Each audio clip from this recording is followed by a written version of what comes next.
So, I have ADHD. I think I have not been formally diagnosed, but I am currently, um, I do take sort of medication for it or whatever, but um, I think it shows in the way I speak or the speaking style that I do have. It's very spacey, sometimes zoned out, and I really want to work on improving that, improving my communication. Not so much turning it into something um, that mimics the kind of corporate like LinkedIn, like hello, and it's very like disconnected from me because I feel like every time I try to do things the right way, the whatever way that isn't an embodied way, let's say that, um, it ends up being a disaster. It ends up being something that I have to revisit and redo from zero, um, redo, repractice, re everything.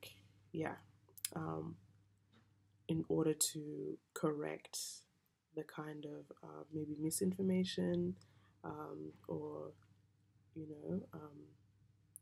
sort of practices that I've maybe tried to adopt or things that I've tried to change that actually don't work for me and don't adequately, sort of help me achieve the goal that I'm trying to achieve.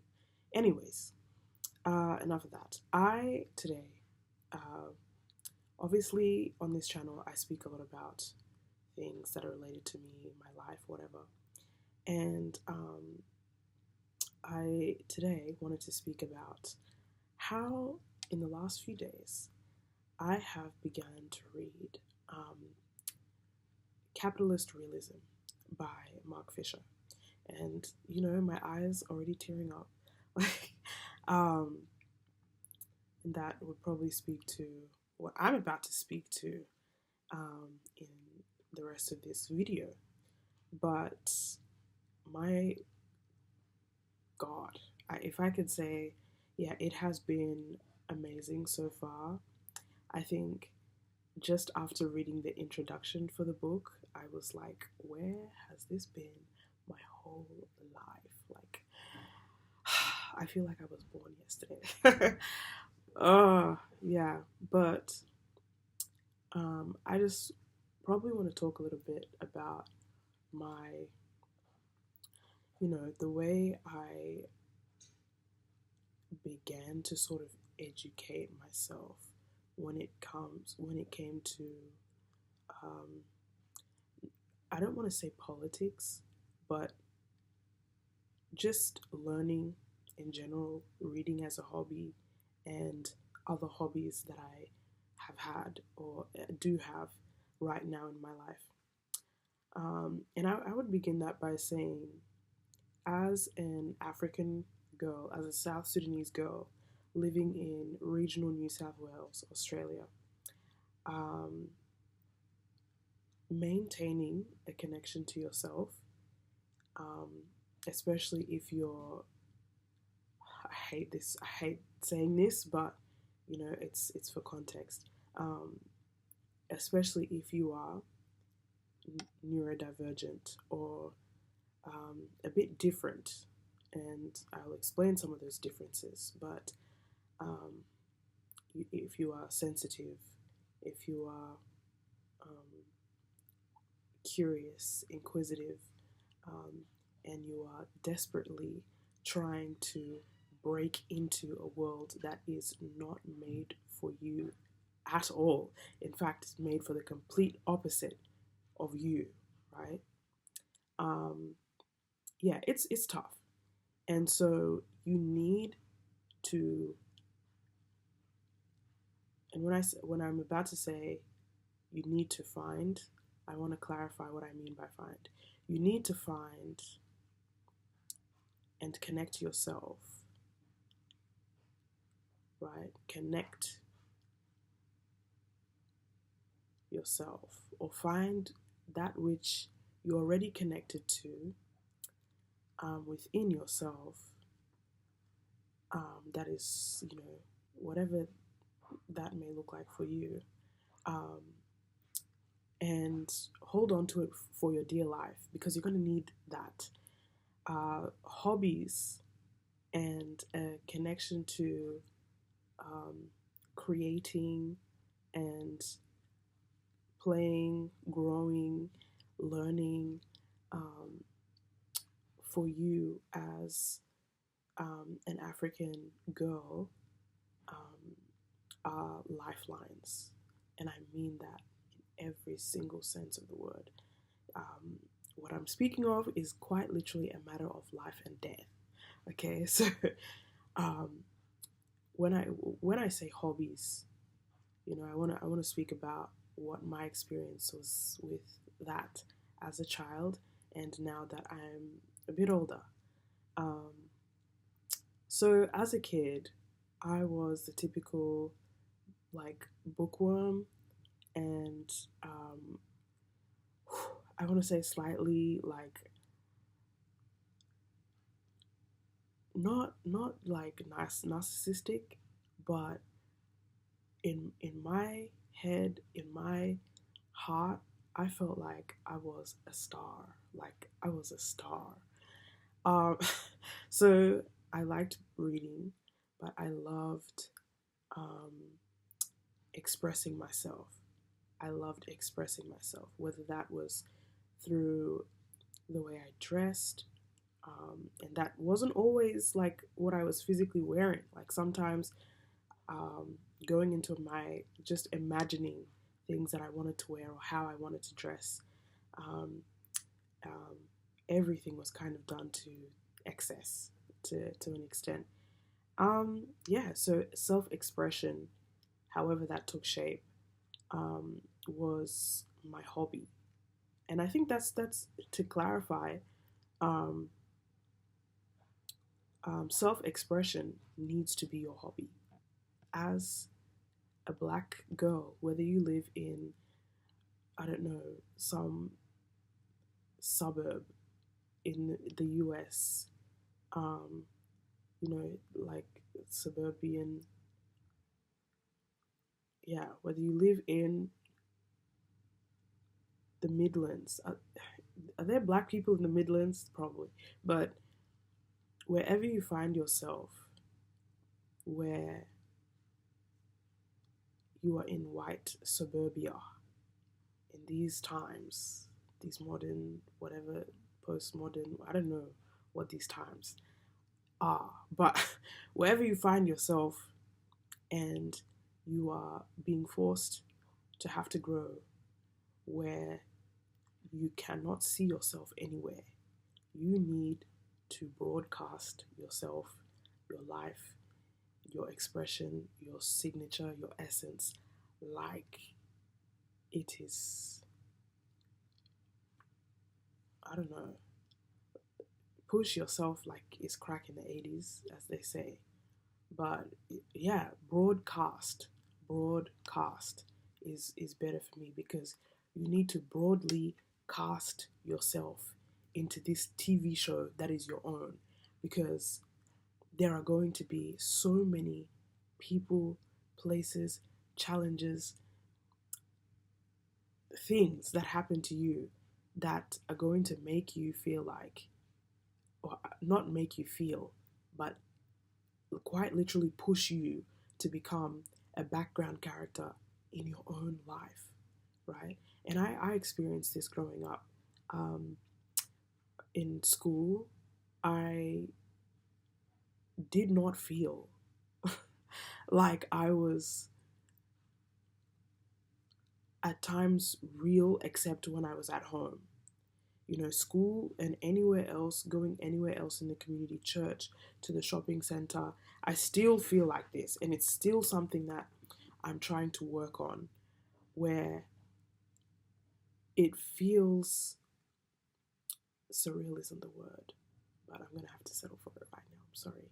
It feels surreal going out into the community, going to a park, going to, um, I don't know, a government office, going to a store, I don't know, something, anywhere, I feel like I'm in an alternate reality that is not always mine. And that is a feeling you have to fight. You actively have to fight by committing to creating your own world, where you are you, the main character. You are not being forced to live out this alternate timeline or whatever, um, because it only manifests the worst possible outcomes um, in every other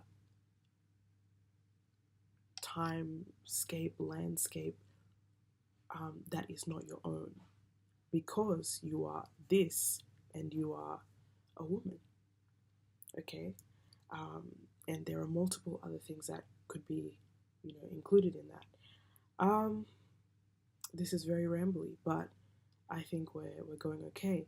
So yeah, for me, self-expression was my jam. So I'll be drawing like different outfits. I loved beauty things. I was not very pretty growing up, um, and I did experience a lot of, uh, social reinforcement of that belief. Um, but part of me didn't really care. Like, I still marveled at all things beauty, nail polish, especially, makeup, hair, everything. I love that. Um, and writing stories was also something that I kind of did, um, but imagining and daydreaming was another one of those things. Uh, Being in my head, thinking, observing, and trying to make sense of the world around me and educating myself on um, how the world has come to be the way it is. And I can probably thank my parents for that. Um, but yeah, so I think I, I think I am very behind or late to the party in terms of in a lot of different areas concerning being educated on different things, or knowing um, knowing what has been going on in different fields, like what books are trending or what music is this or what, like I've just been out of the loop for a long time, okay? But um, what I can say is, for me, in my experience, I was deeply affected by the fact that I was born black in a world that no matter where I found myself, whether I was in China, Cote d'Ivoire, Chile, it's still a white world, right? And I think my parents also helped with, like, didn't help, contributed, I would say, to shaping a lot of my world view around, race and the politics around that in the world.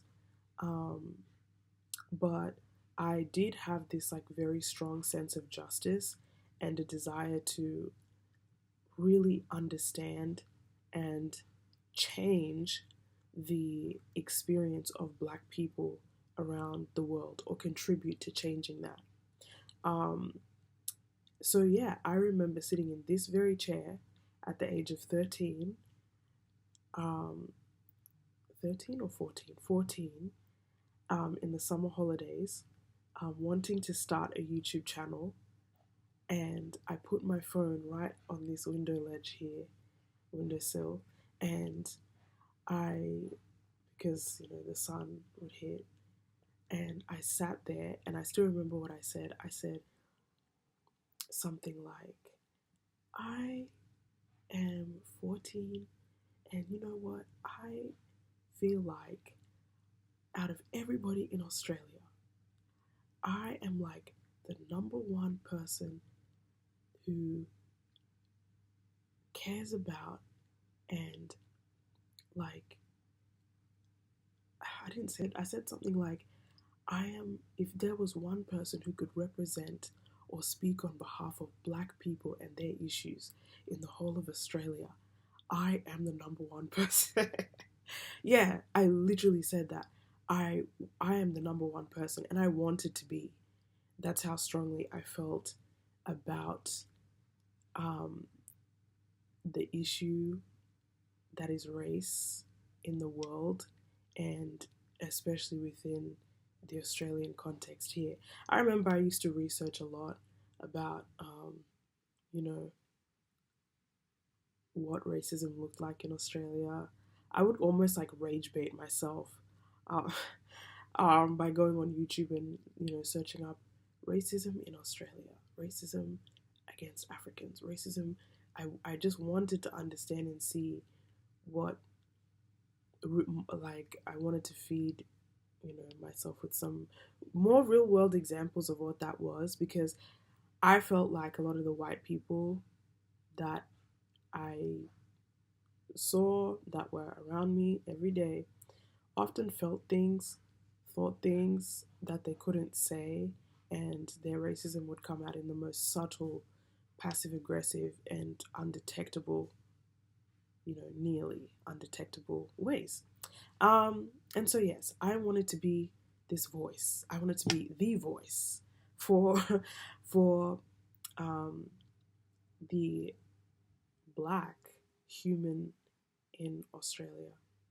And maybe that will never come true, but I think as I got older, um, the 14-year-old girl that, spent her summer holidays literally preparing her mind to be this black revolutionary, this African revolutionary, would find herself kind of,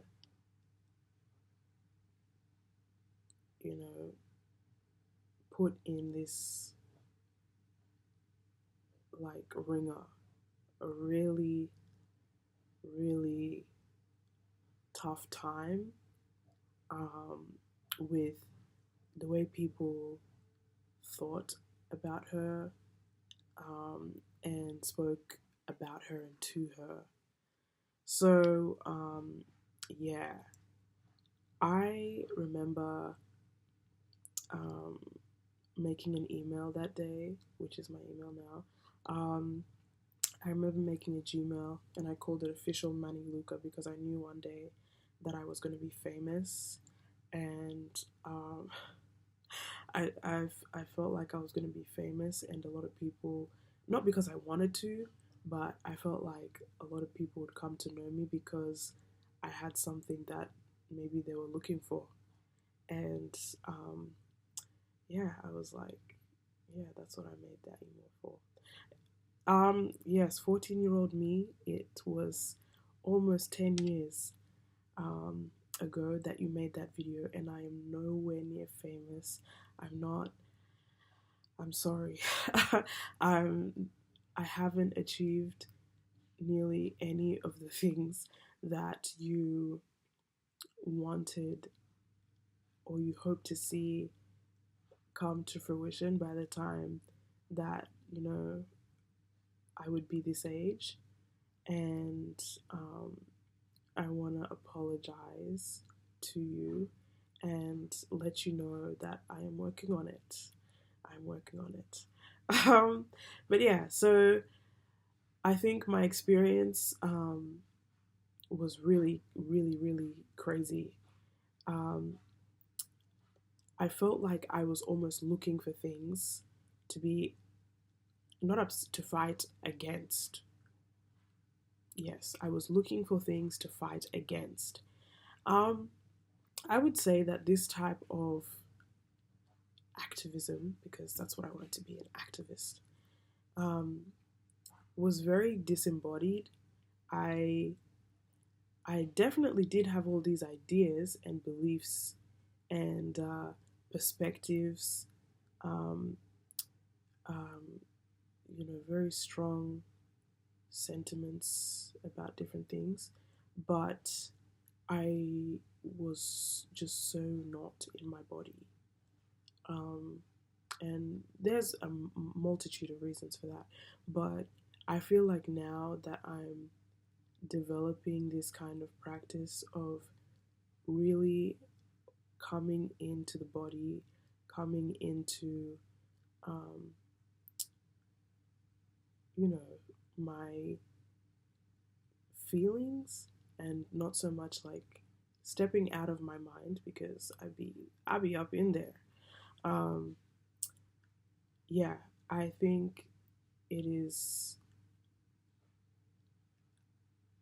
the most important thing for um, all black girls to do, to not lose the connection that they have to their body.